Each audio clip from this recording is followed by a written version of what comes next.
नमस्कार दोस्तों, आपका स्वागत है इस YouTube चैनल में। यहाँ पर सुबह से शाम तक की हर खबर पल पल की बताई जाती है, तो YouTube चैनल को सब्सक्राइब करें लाल बटन को दबाकर और घंटी के बेल आइकन को जरूर दबाएं ताकि हर वीडियो डालें उसकी सूचना आप तक पहुँच सके। इस वक्त की ताजा ब्रेकिंग न्यूज आ रही है। पीएम ने कांग्रेस पर लगाया वंशवाद का आरोप। प्रियंका ने कहा कि जितना पारित करना है कर ले, हम उतनी ही मजबूती से लड़ेंगे। प्रधानमंत्री नरेंद्र मोदी ने आज एक ब्लॉग लिखकर कांग्रेस पर निशाना साधा है। उन्होंने आरोप लगाया कि वंशवाद की राजनीति से सबसे ज्यादा नुकसान संस्थाओं को हुआ है। उन्होंने लिखा कि 2014 में देशवासियों की निर्णायक रूप से मत लेकर अपना फैसला सुना है और परिवार तंत्र को ही लोकतंत्र चुना है। वोट बैंक की राजनीति से ऊपर के विकास की राजनीति को देखा है। 2014 में देशवासियों ने इस बात से बेहद ही खुशी थे। वहीं प्रधानमंत्री के इस ब्लॉग पर पलटवार करते हुए कांग्रेस महासचिव प्रियंका गांधी ने नरेंद्र मोदी पर हमला किया। उन्होंने कहा कि जितना पारित करना है कर ले, हम उतनी ही मजबूती से खड़े रहेंगे। इसके साथ ही उन्होंने कहा कि हम डरने वाले नहीं हैं। बता दें कि प्रियंका गांधी ने 3 दिन के दौरे पर यूपी में, आज उनके दौरे का अंतिम दिन है। आज प्रियंका गांधी पहली बार प्रधानमंत्री नरेंद्र मोदी के संसदीय दौरे पर जाएगी। इस दौरान वे कार्यकर्ता और आम जनता से मिलेगी। बाबा विश्वनाथ का भी प्रदर्शन पूजन करेगी। अगली खबर आ रही है। चुनाव प्रचार के लिए मोदीगढ़ में पहुंची प्रियंका महाल सम्मेलन को करेगी संबोधित। लोकसभा चुनाव के मद्देनजर कांग्रेस महासचिव प्रियंका गांधी 3 दिवसीय के यूपी के दौरे पर है। आज उनकी गंगा यात्रा का आखिरी दिन है। इस दौरान प्रियंका ने लोगों से सच्ची बात कैंप के जरिए बातचीत की। इसके अलावा यूपी के कांग्रेस महाप्रभारी ने प्रधानमंत्री नरेंद्र मोदी पर कटाक्ष करते हुए कहा कि 70 साल की रेट की भी एक्सपायरिंग डेट होती है। अगर नरेंद्र मोदी का 56 इंच का सीना है तो रोजगार क्यों नहीं मिलते हैं। बता दें कि प्रियंका गांधी ने अपने 3 दिवसीय दौरे की शुरुआत सोमवार से प्रयागराज से की थी और उसके दूसरे दिन की मिरीपुरा में रही थी। वह तीसरे दिन भी अंतिम दिन की वाराणसी जाने वाली है। नरेंद्र मोदी संसदीय और वाराणसी में प्रियंका गांधी पहली बार जा रही है और वहां वह कई कार्यकर्ताओं के जरिए पार्टी के लिए आधार बनने की कोशिश करेगी। प्रियंका गांधी मीरपुरम के चुन्नर गेस्ट हाउस से वाराणसी के लिए सड़क के जरिए रवाना हुई। इसके बाद का उनका गंगा पार रामनगर जाने का कार्यक्रम है। रामनगर क्षेत्र में दौरे के दौरान वे पूर्व प्रधानमंत्री लालू बहादुर शास्त्री के घर भी जा सकती है और वहां वह उनके परिजनों से मुलाकात कर सकती है। फिर वह नाव के जरिए वाराणसी के मशहूर 80 घाट के जरिए रवाना होगी। 80 घाट पर वह महाल सम्मेलन में हिस्सा लेगी। बिहार में महागठबंधन में सीट का बंटवारा हुआ तय। वही बात करें तो बिहार में लोकसभा चुनाव को लेकर राष्ट्रीय राजतांत्रिक गठबंधन राजद, कांग्रेस, सपा और लोजपा और हम वीआईपी के बीच में सीटों के बंटवारे का फार्मूला तय हो गया है। नए फार्मूले के तहत राजद 20, कांग्रेस 9 और सपा 4 और लोजपा 2 और हम 3 और वीआईपी के 2 लोकसभा सीटों पर चुनाव लड़ सकती है। हालांकि दरभंगा, मधुबनी और पूर्णिया और आरा सीट पर अभी भी पेच फंसा हुआ है। इस महागठबंधन में भाकपा वाले भी शामिल होने की चर्चा चल रही है। ऐसे में 2 सीटों पर तालमेल बिठाया जा रहा है। ये आज भी जारी नहीं हो सकती। भाजपा की सूची टिकट विवरण को लेकर कसमकस। आडवाणी, जोशी और सीता कुमार और सुषमा भारती और खंडारी और खोसियारी के टिकट काटे। लोकसभा चुनाव 2019 में पूरे दमखम के साथ ताल ठोक रही भारतीय जनता पार्टी को टिकट विवरण में खासी मुश्किल का सामना करना पड़ रहा है। पहले चरण में आगामी 11 अप्रैल को 91 सीटों पर मतदान होना है और नामांकन भरने की तिथि भी 25 मार्च को है। लेकिन इसके बावजूद भी अभी तक प्रत्याशियों की सूची जारी नहीं हो सकी है।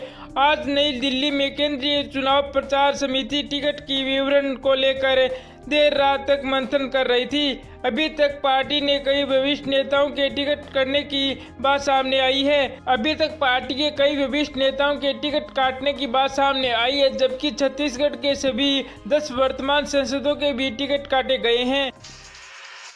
वरिष्ठ नेता लालकृष्ण आडवाणी, मुरली मनोहर जोशी के अलावा भी उत्तराखंड के 2 पूर्व मुख्यमंत्री बीसी खटूरी और भगत सिंह को कोरियासी को भी टिकट नहीं दिया गया है। लोकसभा चुनाव में टिकट विवरण को लेकर भाजपा में सबसे ज्यादा घमासान मचा हुआ है। कांग्रेस समेत सभी विपक्षी दलों ने अधिकतर टिकट घोषित कर दिए हैं, जबकि भाजपा में अभी तक विचार मंथन ही चल रहा है। नमस्कार, ब्रेकिंग न्यूज आ रही है। प्रियंका गांधी का पीएम मोदी पर जोरदार हमला। अगर आपका 56 इंच का सीना है तो रोजगार क्यों नहीं दे पाए, जमीन पर आकर हकीकत का सामना करें।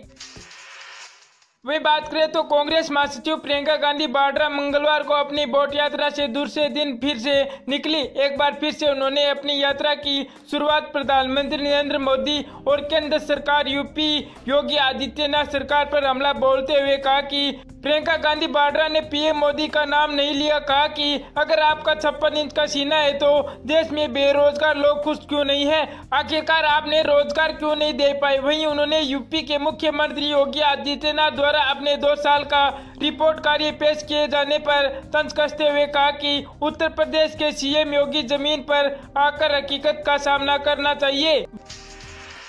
बता दें कि अपनी बोट यात्रा के दूसरे दिन प्रियंका जहां आम लोगों के मुलाकात कर रही थी, वहीं मंदिर मस्जिद जाकर कांग्रेस के अच्छे प्रदर्शन की प्रार्थना भी की। इस सब के बीच में वे केंद्र और यूपी सरकार के खिलाफ हल्ला बोलने में भी नहीं चुकी। उन्होंने यूपी सरकार द्वारा अपने 2 साल के रिपोर्ट कार्ड पेश किए जाने पर पीएम योगी आदित्यनाथ को आड़े हाथ लेते हुए कहा कि पीएम योगी जी जमीन पर आकर देखिए कि स्थिति क्या है। ये रिपोर्ट कार्ड सुनने में बहुत ही अच्छे लगते हैं, लेकिन सच्चाई क्या है। किसान और छात्र और आम आदमी आशा से लेकर आज हर आदमी परेशान है। लोगों से चुनाव के समय जो वादे किए गए थे उनके बारे में कोई बात नहीं कर रहा है। देश और प्रदेश में रोजगार की स्थिति और खराब होती जा रही है। योगी सरकार जो भी प्रचार प्रसार कर रही है इसमें सच्चाई नहीं है। सत्ता में बैठे लोग पिछले 70 सालों की रट लगाए हुए हैं, लेकिन इन्हें यह भी बताना चाहिए कि पिछले 5 साल से जो सरकार में बैठे हैं उन लोगों ने आम आदमी जनता के लिए क्या किया है। वही सत्ता मंडी में प्रियंका गांधी ने पीएम मोदी पर तंज करते हुए कहा कि आप कहते रहते हैं कि क्या आप शक्तिमान हैं, आप बड़े नेता हैं, आपका 56 इंच का सीना है तो रोजगार क्यों नहीं दिया, क्योंकि उनकी ये दुर्बलता है, दुर्बल सरकार है। इस दौरान प्रियंका ने केंद्र सरकार से पूछा कि पिछले 5 सालों से उनकी सरकार है, लेकिन उन्होंने आम आदमी के लिए क्या किया। अगली खबर आ रही है। भारतीय निर्वाचन आयोग ने पार्टियों को दिया बड़ा आदेश, चुनाव अभियान में रक्षा बलों का इस्तेमाल न करें पार्टियां। निर्वाचन आयोग ने मंगलवार को सभी राजनीतिक दलों और उम्मीदवारों को निर्देश दिया कि वो किसी भी राजनीतिक प्रोमोगोडा और स्लीपिंग होने में बाज आएं और प्रचार में रक्षा बलों की गतिविधि और इस्तेमाल न करें। ये परामर्श सभी राजनीतिक दलों के अध्यक्षों में ऐसे समय में जारी किया है जब निर्वाचन आयोग ने 1 सप्ताह पहले यानी पिछले बुधवार को दिल्ली के बीजेपी विधायक में ओम प्रकाश शर्मा को कारण बताओ नोटिस जारी किया था। शर्मा ने भारतीय वायुसेना के भी कमांडर अभिनंदन वर्तमान के साथ अपना एक फेसबुक पर चित्र पोस्ट किया था। केंद्रीय चुनाव संचालक समिति की बैठक समाप्ति के पश्चात लगभग 200 प्रत्याशियों के नाम पर सूची जारी होने की संभावना है, लेकिन फिलहाल सूची जारी नहीं हो पाई है। वहीं केंद्रीय चुनाव संचालन समिति की बैठक की समाप्ति के पश्चात लगभग 200 प्रत्याशियों के नाम की सूची जारी होने की संभावना है, लेकिन फिलहाल सूची जारी नहीं हो पाई है और बैठक में कई नामों को लेकर विचार विमर्श कर रही है। भाजपा के वरिष्ठ नेता पूर्व प्रधानमंत्री लालकृष्ण आडवाणी को गांधीनगर, मुरली मनोहर जोशी को कानपुर और सुषमा भारती को सांची से इस बार टिकट नहीं दिया जा रहा है। उत्तर प्रदेश के लगभग 2.5 दर्जन वर्तमान सांसदों के टिकट काटकर उनके स्थान पर नए मैदान में चेहरे उतारने की बात सामने आ रही है।